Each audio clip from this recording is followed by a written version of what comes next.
My name is Dr. Kevin Pecca. I wanted to make a podcast that exposes people to the true miracles of life and health. All the guests on this show have been specially picked because they bring something positive to the world.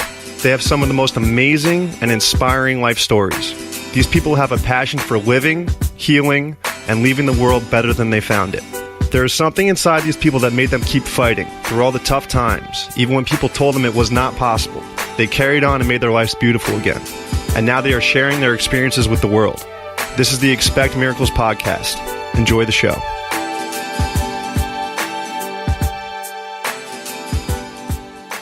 Today on the podcast, we have Tom Hazzard. Tom Hazzard is an inventor, entrepreneur, and CEO of Feed Your Brand and product launch Hazzards. His 3D printing podcast, WTFFF podcast, was featured in Forbes Magazine for its incredible content and fast-growing audience. Tom has designed and developed over 250 products over the years that have generated $2 billion in revenue for retail and e-commerce clients. Tom is an incredible guy with a wealth of knowledge on how to build a company brand. He also has a great story behind him. Please welcome Tom Hazzard.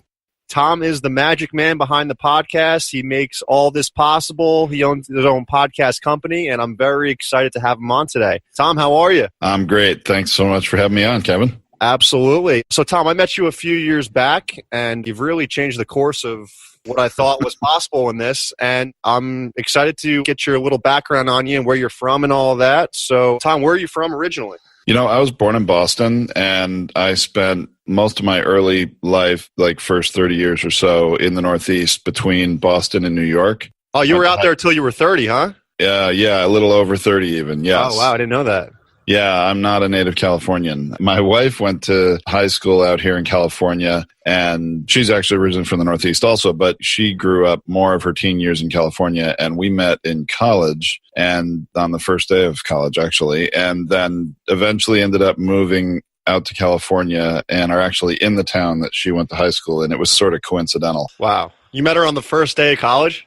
Very first day of college, yes. We were in the same dormitory, and it was an interesting situation because it's actually a good little story, if you don't mind. Yeah, absolutely. Tell it. So we went to Rhode School of Design. I actually went to art school, believe it or not. I mean, how does a guy in podcasting start in art school, you know? Anyway, but I was at Rhode Island School of Design the very first day, and they had expected my freshman year that more people that accepted originally to come to school would not actually show up. You know, really? they always accepted a few more. Yeah. And they expected some wouldn't show up. Well, everybody showed up who got accepted. So they ran out of housing space in the normal dormitory situation for freshmen. So I ended up being the only man or boy, whatever, in a suite of upper class, I guess. Okay. Upper class women. So it was all women on your floor? Yeah, on my floor was entirely women. I was the only man, and they were all like sophomores and juniors. Now, there were some freshman floors, 2 floors down in this dormitory. So anyway, long story short, I ended up having the same RA, resident assistant, as Tracy did and everybody else on that freshman floor. But I was from a couple floors up. So the RA has this meeting very first day. And as everyone's sitting in a circle, where are you from? Introduce yourself and all that. And Tracy says that, she's from California. And, I was an idiot. I was 18, right? Yeah. I mean, she said she's from California. And I said, oh, a Valley girl, which was not a very nice thing to say. It was kind of an insult back But then. You didn't know that. Or you I don't know. I don't know what I was thinking, because that was not a good tactic to try to get a girl to like you. It was being a smart ass, Yeah. Sometimes that works phenomenally, though. Well, it ended up, at least I overcame it. I don't know if it helped me, but a few days later, we were introduced because we had each become friends with common friends, and I was in a dorm room playing guitar, which was always a good hook in college. So suddenly her impression of me changed. And here we are. We've been married 26 years now. Wow. So why did you want to go to Rhode Island School of Design? Was there something in particular you wanted to accomplish there? Or originally, I went there intending to go to school to become an architect. Okay. Because they have a very good architecture school. When I got there, I quickly, during my freshman year, because freshman year you take all these foundation courses. You don't study within your intended major that first year. But I was able to research architecture more in the program there, talk to other people who were in it, and I realized I didn't want to be an architect because it was a whole lot more about about building codes and things than it was about creativity. Yeah. And I was a very creative person. So I learned about this field called industrial design, which is a field that specializes in creating designs for consumer products. And it can be everything from kitchen housewares to cars to furniture. It's very not, broad. It's very broad in types of products that you might create, but it's not broad in terms of the process for how you design and create products, right? Okay. I mean, that process is consistent. You just decide where to apply it. So what did you want to create? Because you're no longer doing buildings, right?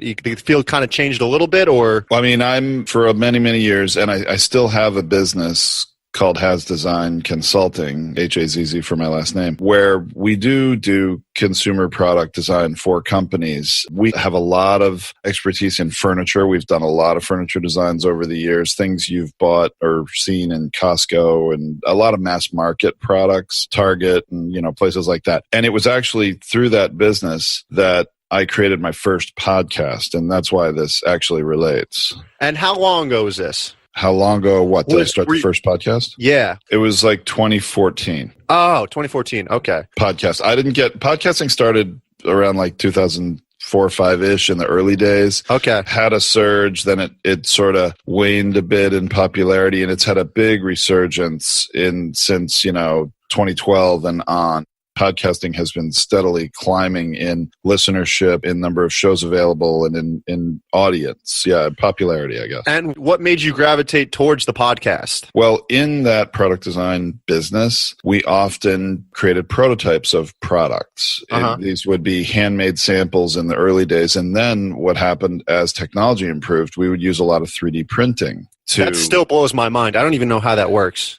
It's a lot of fun. Well, we've been using it, commercially in our business. And then around 2009, this desktop 3D printing revolution started because a bunch of patents expired from all these commercial companies that had been doing it since the late 80s. And once that happened, what started as a cottage industry, and now it's become a really big, serious industry of companies in this 3D printing economy. You can buy a 3D printer for, $250, $350, have one in your home, to make things out of plastic if you want. And then, obviously they go up to many thousands, and then even commercial printers are tens of thousands of dollars. But we had a particular interest in this technology. And as desktop 3D printers came to be, and we started to get into it, we realized, wow, there's not a good resource for people to help them. Information to get to them? Yeah.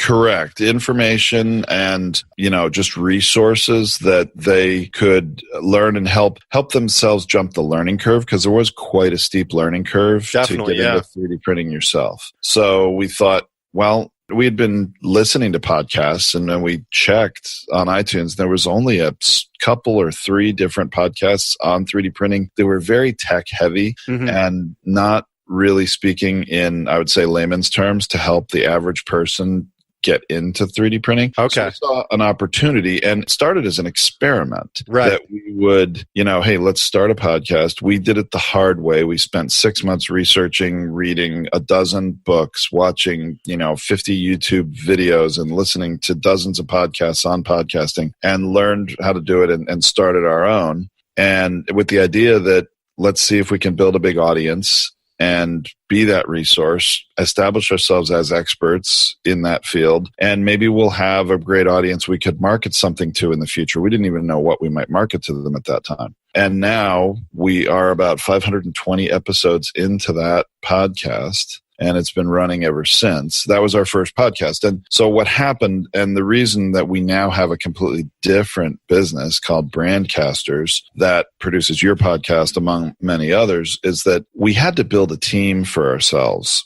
so it didn't take over our day job.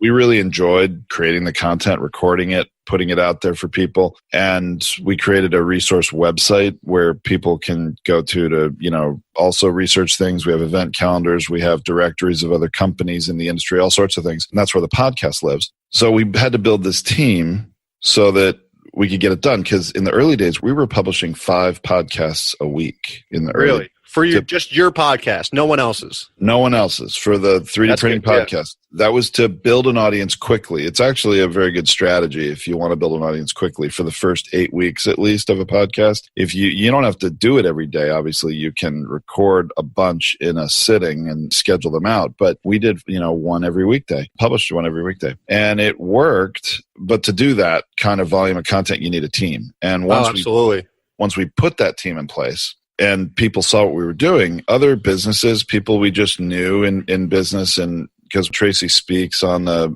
business networking circuit, and we would encounter all these people who would say, "Hey, that's great what you're doing. Can you do that for me?" Mm-hmm. And for about a year, we did that sort of on the side of our normal business. I mean, we had these people working for us. Eventually they became full-time working out of our design business. But then in early 2017, actually about a year ago from when we're recording this, it just got so big, was growing so fast, we had to make it its own corporate entity. And it is. Brandcasters Inc. So now we've got a couple dozen full-time employees, and that we're doing this for, over 50 podcasters right now, and it's going great. That's pretty amazing. I'm not even saying this to gas you guys up or anything, but I feel like when I talk to you guys, I am the only podcast that you guys have, because I get answered literally right away, and all the accommodations are always met, and it's very direct, and you guys are very quick with everything, and I always really appreciate that. Well, it's our pleasure. We really enjoy getting to work with so many different kinds of businesses. That's one of the things that I've gotten out of this personally. I mean, yes, we've built a team. I don't edit podcasts, nor do I create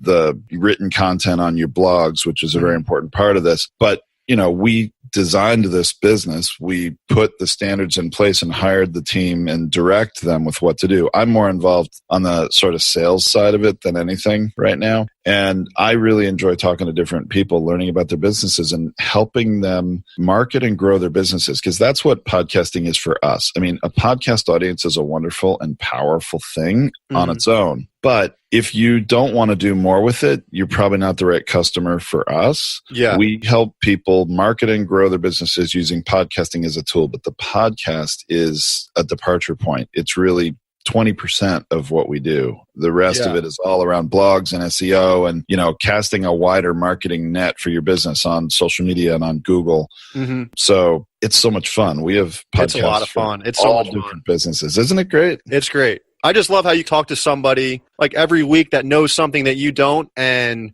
the phones are away. You have that person's complete attention, and you just learn so much from everybody.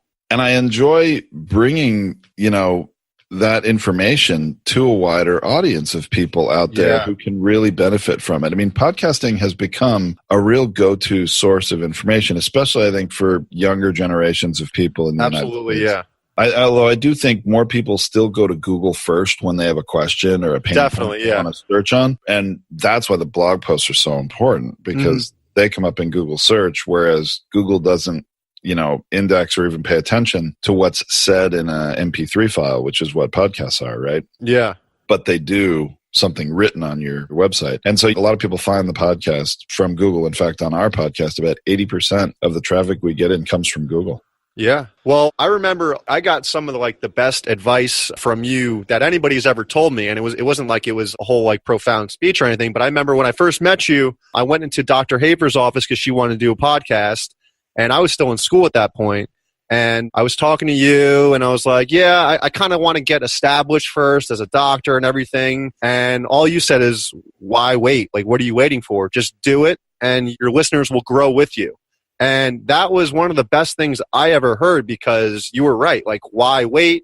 Sometimes if you wait too long, it kind of just escapes you and you don't want to do it anymore. And literally it's one of my favorite things to do now. Well, I was very impressed with you just as an individual that you did take the initiative to go forward and do it, because I knew it was scary.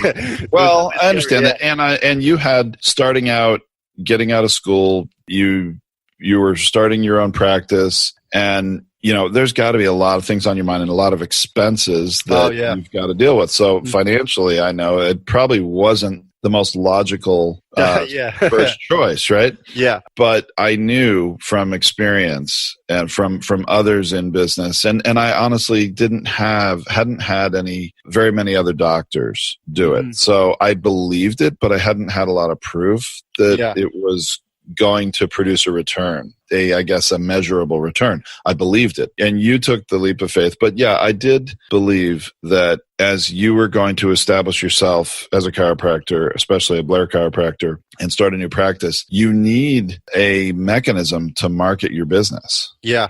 And I knew podcasting and the written content we would create for your website would do that. And I was really pleased like 3 or 4 months ago when you shared with me how many new patients you've actually gotten as a direct result of the podcast. I have people Facebooking me. I was on a Skype call with a girl from Amsterdam last month. She's going to be a new patient, and she saw the podcast, and she just says, I need help. And I Skyped with her, and she's coming over from it's unbelievable. That's mind-blowing. I know. It's really just an unbelievable. I can't even fathom like how it spread. Like obviously I wanted to get my story out there and tell people this amazing work we're doing, but it's really interesting when you have certain people on, you almost inherit their following, bring in a larger following, and if they like what you're doing, they stick with you. I had this one, Dr. Mike Vandershelden on the podcast. He has a huge YouTube following and had him on an episode. And after that, a lot of people kind of stuck with me after that. And that was really awesome to see.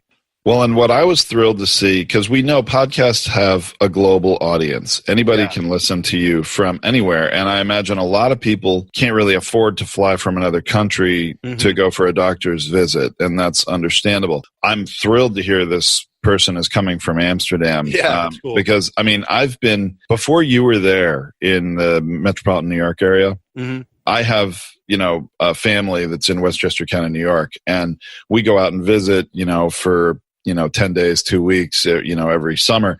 And my wife, Tracy, was out there a few years ago and definitely was out of alignment and in tremendous pain. There was had been a death in the family, and she was really out of sorts and not sleeping in her own bed. And somehow some things got way out of whack. And she was really severely, how would I say, impaired. Yeah. And I couldn't get her any help within like a 3 or 4 hour drive from like an upper cervical doctor. Yeah. Yeah. A Blair doctor. Blair doctor. Yeah. And I know the Blair Society website, and I know where to go research this stuff. And I was calling Dr. Hafer, who do you know out here? And there wasn't anybody. I got her to someone in Connecticut who actually probably made her worse. And we ended up having to fly back to California and get her into precision chiropractic as soon as possible. But I can understand, though, my point is I understand being willing to go to great lengths to get the help you need, especially once you know what is going to help you, right? Absolutely, yeah. Definitely. I think there's only about 100 people in the country doing Blair upper cervical. And what blows my mind is there's nobody in New York State, nobody in New York City, one of the biggest cities in the entire world. There's nobody. Yeah, I know that because I've actually researched it. When I went to high school, it's from the Northeast, and I went to high school in Rye, New York, which is in that's beautiful. Yeah. And Rye is a great town. It's a pretty small town, actually, by New York standards. There's only like 16,000 people there, and my entire high school graduating class was only 150 people. And we're a pretty tight community. Even still today, it's, oh my God, I can't even believe it. It's almost 30 years since I graduated high school. And I am very close, like on Facebook at least, with the majority of my class. And I have people post, hey, I've got this sort of problem, or I'm looking for a chiropractor or whatever. And I'm always telling them, you need to go out to New Jersey and go see Dr. Kevin Pecca because I know you're the only one there. Yeah. We're doing our best to get it back into the schools. And if there's any chiropractic students listening to this, there's work for you all over the country in the upper cervical department. But it's truly an amazing thing. It saved my life, and it's really cool. How did you originally find it, upper cervical? Good question. Was it because of Tracy and the stuff she had going on? It was because of Tracy. We, at the time, for a couple of years, we lived in Pleasanton, California, which is in the East Bay, San Francisco area. And she had been seeing a neuromuscular therapist, didn't even know about Blair Chiropractic at the time. I want to say this is like 2003 or something like that. And she had been in a car accident, had been rear-ended, and that was crazy. Moving to California, like within the first year and a half, I think we got hit 3 different times, me once and her twice. I guess that's just California. But so she was in a lot of pain after that accident and went to the neuromuscular therapist thinking that it would help her. And that therapist looked at her and said, I can't touch you. I think I would make it worse. But I think I know what could help you. And she recommended Dr. Forrest. Oh, yeah, he's one of the best, yeah. I just had him on the podcast. Did you? And we happened to live right there in his town, so it was easy. And so she went in, and that started a huge shift in our medical treatment of our entire family, because now our entire family. Yeah, you bring the little girls in all the time. We are all treated by upper cervical chiropractic. In fact, I'm later this afternoon, I have an appointment with Dr. Hafer with me and two of the girls to get in for our normal sort of checkup. But that was what started it. And I have to tell you, for years, I didn't go in. Tracy went in first. Then after she and our older daughter had been rear-ended, were both in an accident, they both started going. Yep. And then it was years later, we were living in Southern California. It had to have been like 2009-ish. I got rear-ended on the 5 freeway in Santa Fe Springs. And if you're ever in Southern California, you know what a bottleneck of traffic Santa Fe Springs. Oh my God, yeah. is. It's horrific. But I got rear-ended. My car was fine. I could drive away because I was driving a pretty, big car. But boy, it messed me up. Even just slamming my foot on the brake with my right foot and holding the wheel and how I braced myself and then got hit, it like completely torqued me. Oh, yeah. Ways. Yeah. So at that point, Tracy and Alexandra, my older daughter, said, Dad, you're going to see. At that point, it was Dr. Tom, I think. Yeah. I was going, you're going to Dr. Tom. All right. And it made it easy because auto insurance covered it all, right? Yeah. That's one of the things that's very frustrating for me about Blair Chiropractic, or a lot of different, I guess, what are considered not mainstream medical services, practices, whatever you want to call it, is that our insurance system in the United States disregards them and doesn't cover them. So I hate to admit this, because today I completely understand the value of it. I'm a complete believer in it. And I think I see people, especially like you watch a football game or something, you're like, oh my gosh, he got knocked out. Oh, yeah. You see that all the time. Like, how do these people walk around without getting treated? I just don't even understand. So now I appreciate it. But at the time, the cost was a consideration for me and prevented me from probably seeking treatment years before I did. But the auto insurance made it easy. And after that, I'm like, all right, I don't care how much it costs. Absolutely. I'm going to get treated. Yeah. Right? Yeah. It's funny you say that. You see a lot of people, they come in and they bring in somebody else, but they're kind of checking it out themselves. They want to kind of see what it's all about. And then you help out one of their family members, and before you know it, the entire family's in the office getting checked. Well, and I think that's one of the wonderful things about your podcast, too, is that you had mentioned to me, again, like maybe 3 or 4 months ago, that if you have people that are skeptical. Very true, yeah. Doubt and skepticism, or they're on the fence and as to whether, this is really going to work for them, you tell them, hey, you know what? Go listen to a few episodes of my podcast. Yeah. And they hear it from others who are either treating or have been treated. And I think that kind of testimony, that kind of social proof, it just makes all the difference when people hear it from others rather than hearing it always from you, maybe, because obviously your practice. It has made a huge difference. And a lot of those episodes I have with the other Blair chiropractors, it's very real. It's very straightforward. It's not really like typical scripted Q&A. It's just kind of what they're going off of their own experience. And I think people really resonate with that. Definitely. And it's hard. It's frustrating to me. Sometimes it's so hard to convince people. Like I have other people in my extended family who I know really need treatment, and they won't go. Something inside of them that even from a trusted family member, I mean, like my mother-in-law, honestly, I think should be treated by upper cervical, and she just won't go. And no matter what I do, or Tracy, who's her daughter, does, I mean, like it's surprising. But a few times I've been able to convince someone who needed it very badly to go.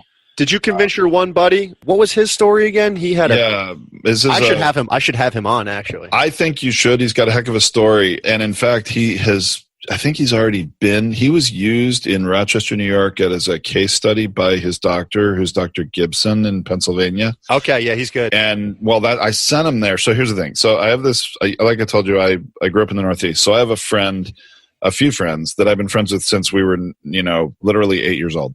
In elementary school, and we kept in touch ever since. So my friend's name is Danny Lowenheim, and he is a paramedic in upstate New York. That's his profession for many, many years. And he got a on-the-job injury and I don't even remember, honestly, what the injury was. All I know is, Danny's the type of friend that he can call me any time of day and I'm going to answer the phone. It can be 2 a.m, 3 a.m. I don't care. I'm going to talk to him. And he called me. It's just one of those things. He called me and he's telling me about how much pain he was in and what he had been going through and all the conventional doctors and tests he had done. Because what he had was what he thought was a issue in his shoulder or, neck area that was nerve related. Mm-hmm. And all the conventional medical establishment could do for him was to prescribe him narcotics to manage the pain. They were not solving the problem. Right. And he was dealing with pain, what he said was on a level of 8 on a scale of 1 to 10. Mm-hmm. And I'm like, all right, Danny, can you drive at all? Yeah, I can drive. So he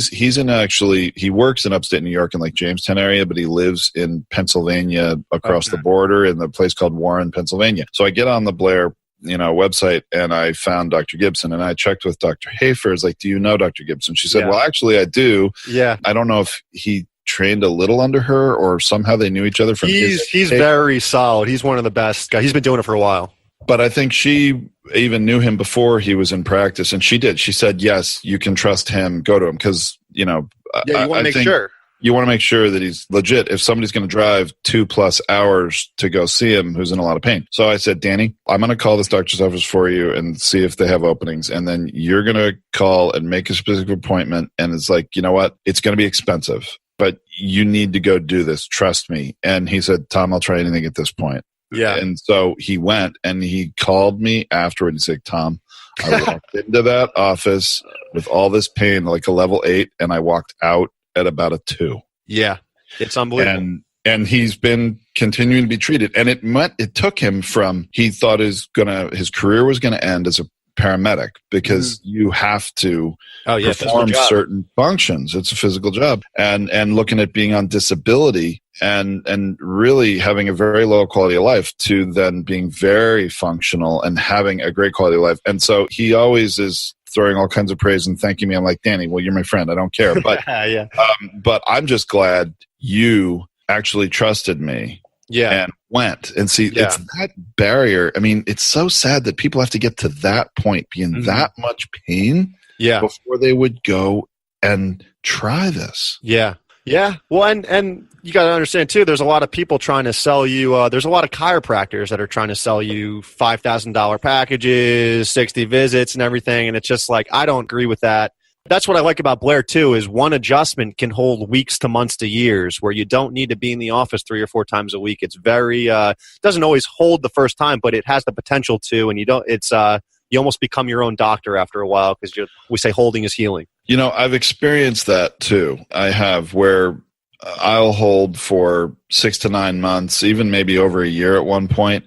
I still do now. I still go in periodically to, because there are other issues that you can maintain. But I definitely, there are some symptoms when I know when I'm out. You start to realize it. Yeah, I have some young kids, and when I can't pick one of them up without feeling this very sharp, if I feel this very sharp lower back pain, I know my C2 is out. And I need to get in and get seen. And when I explain something like this, even to my own mother, she's like, well, what does your upper cervical vertebrae have to do with lower back pain? It's like, Mom, just trust me. just try it. Yeah. You know what? I didn't understand it at first either, but it actually makes sense. Everything travels through. Every nerve in your body goes through that C1, C2 opening in your skull. And when the head goes off center, the shoulder comes up, the hip comes up, and your body starts to compensate all the way down. And then you put everything back into alignment. Everything balances out. That's why we have people with just low back pain. We put their neck back into alignment, and the back pain goes away. It's amazing. Yeah, I'm definitely an example of that. Yeah. For sure. So I think it's responsible for our entire family having a much better quality of life. I also have experienced with my wife having a couple of children within the last 10 years that I personally, and I'm not a woman, obviously. I've never been pregnant. I've never gone through that. And so I'm sure people will have, take what I say, appropriately. But I've experienced it with my wife that anybody who is having postpartum depression issues, I would immediately send in to an upper cervical chiropractor. Yeah. Depression in general. Yeah.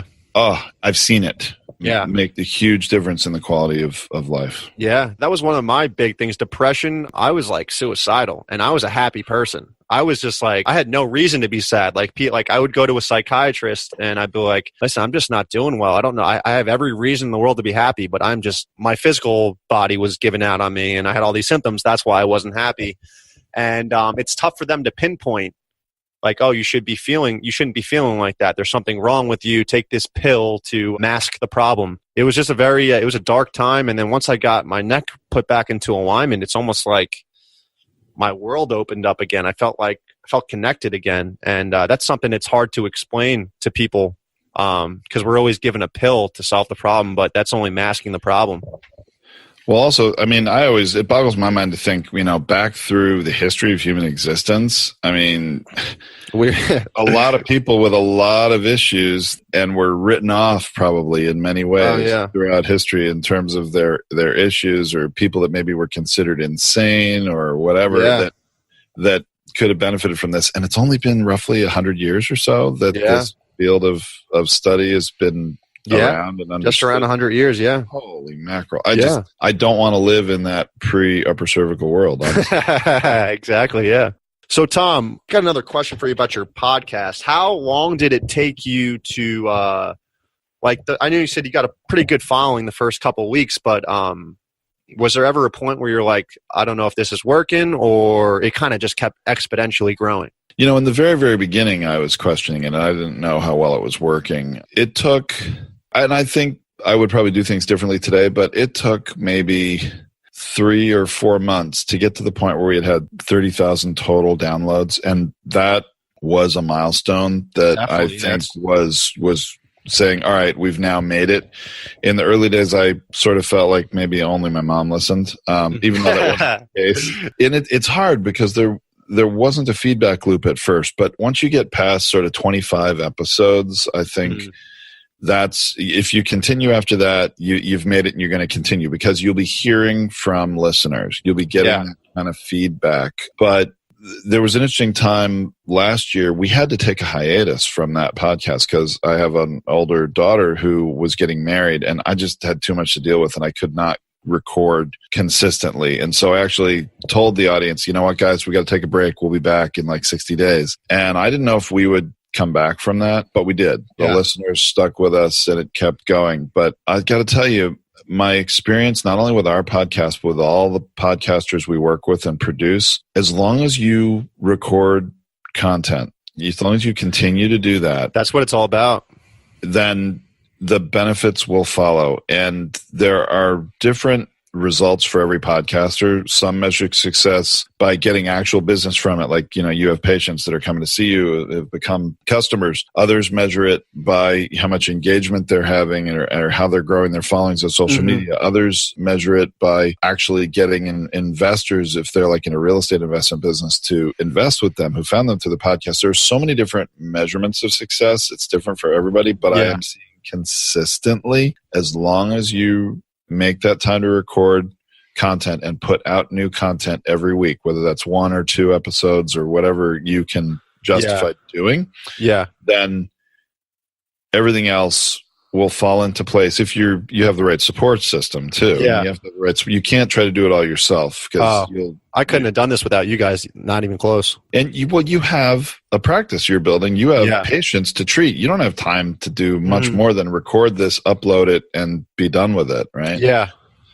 That's the way it is for most of the people we work with. Yeah. And I think some people get a little discouraged where you see all these famous people with podcasts and they're reaching massive amounts of people and people are like, how am I ever going to do that? It's like, you don't need to do that. If you can just change a couple people's minds on a couple things and they start talking, it kind of grows like that. I feel like a lot of people get discouraged because they think, how am I going to reach the masses right away? Well, that will come in time. Is that how you feel? Or yeah, it will come in time. I mean, we have very successful podcasters that are getting like 300 downloads per episode, and then others that are getting 3,000 downloads per episode, and even others that are getting 10 to 18,000 downloads per episode. There are, some podcast, I guess, success stories that are promoted out there of people that literally get 100,000 downloads per episode, but that's a very different kind of a podcast for different purpose, and you don't need to achieve that level. In fact, I was at the PodFest conference in Florida in early February 2018 and got some of the current stats, and the average podcast, of all of them, and there's easily 500,000 total shows out there, although probably only 250 or so that are active, that are English spoken, 250,000 podcasts. And out of those, the average download per episode is about 1,500. And that is very successful for a lot of podcasts. So, I don't want people to think, podcast and then the audience will just come. I mean, to an extent, it will. Right. Yeah. But content, like you said, I took a 3-week break, I think, and I noticed a little, like around the holidays, I was a little burnt out. I kind of just wanted to relax. Took 3 weeks off. I kind of noticed a little dip.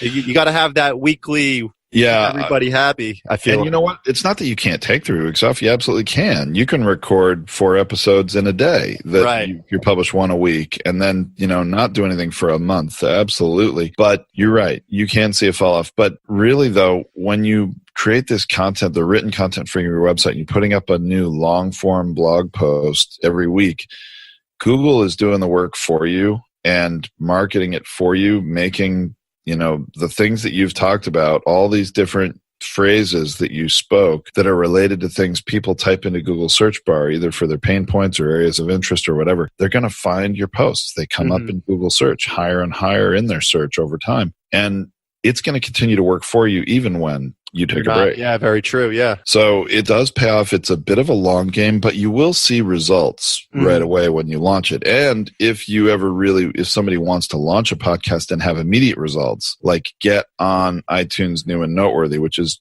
been harder and harder to do. Did you just say iTunes or was that? Yeah, iTunes. Okay, iTunes, yeah. I'm sorry, iTunes New and Notable or whatever. They highlight for the first 8 weeks of a podcast's existence, you have the opportunity to get listed there in New and Notable, but it depends on how many downloads you're getting and how popular it is and stuff like that. But there are strategies you can use to get there, but it takes a bigger effort and a little more money. You're not paying to play, but you just have to pay to create all that content and make sure all the keyword, optimization is done for the posts. And you can get there if you want to, but it's really not critical in most businesses, I find. Putting a podcast out there, spreading the word on social media, using your own network, you're going to get a good start. Yeah. And then commit to creating, get at least through 25 episodes, and you will start to see it. And most customers, we have, for instance, I know this because I just ran the stats the other day. We have a customer that started with us a month ago. They put out 25 episodes over the course of that first month. Wow. Yep. They wanted to accelerate the effects. And when we ran their website statistics, their analytics of the site traffic they got, the number of organic keywords they rank in Google, and that's one of the biggest measurements and advantages because that means people in Google search will find it. Her site increased by more than 1,000 keyword rankings on Google in a month just from creating that content. She didn't do anything else. So it absolutely works and it is measurable. So I love it. It's exciting and the audiences continue to grow. More and more people are listening. There are more ways people can listen. Most cars now have a podcast button if you buy a new car today. I think that's huge too because I feel like the morning commute has gotten exponentially longer for most people, and there's only so much music you can listen to. You just throw in a podcast; it makes it so much better. I agree. And then, you're listening to what you want to, and not hearing all those commercials on terrestrial radio. Now, Tom, is your podcast strictly 3D printing still? Actually, we have another podcast called Feed Your Brand. Okay. What's that? That is on iTunes. That is about that is supporting this podcast business, and we freely offer all the things we've learned and all that we do to help produce podcasts and help people get the most out of them. And really because it is about growing your brand. So that's why we call it Feed Your Brand. It's on iTunes or anywhere you listen to podcasts. And so if somebody had a question on how to start a podcast, they can listen to this and get information? Absolutely. Because I have so many people that are like, how do I start a podcast and all this? And I tell them what the base knowledge I have of it. But that's really great that you did something like that. Yeah, no, we decided we needed to offer a resource to help people. And so Feed Your Brand is the podcast, and the website is feedyourbrand.co. where, you can go and get a lot of information, see other testimonials from existing customers. There's some videos up there from people, and we have our own blog, and there's a lot of subjects you can, go and search through, and we have like a whole 101 series and then some deeper subjects, and we interview other experts in, the field of, marketing your business in one way or another. So, we are focused on business podcasting. If you just wanted to create a podcast that was more of an entertainment podcast or something more for fun, certainly a lot of the things that we share would be useful to you, but we're definitely more focused on helping people who are building a business or a brand or want to fuel those. Yeah. So you came out with the podcast. You didn't know what your market was. How did you grow the podcast so quick? Because it's kind of like a niche, and I don't know. I guess podcasts are all about niches, honestly. Some people might think, oh my gosh, when I look on iTunes, there's so many different podcasts about marketing. Like if you're a marketing consultant of any kind, you're like, oh my gosh, there's so many about marketing. I shouldn't even consider starting a podcast. I would actually disagree with that statement, because everybody has their own point of view, their own perspective, and their own experiences and expertise to share. And then also, depending on who you might interview, if you interview guests and what you may ask them, you can offer something truly unique and different to a crowded market. So it is all about niches. But then there are real market niches. 3D printing, we thought it was a growing area, and we thought a lot of people would be interested in it. We really had no idea. Like I said, this was an experiment, and we decided to invest some time and money in it, not really knowing. We were just willing to do that.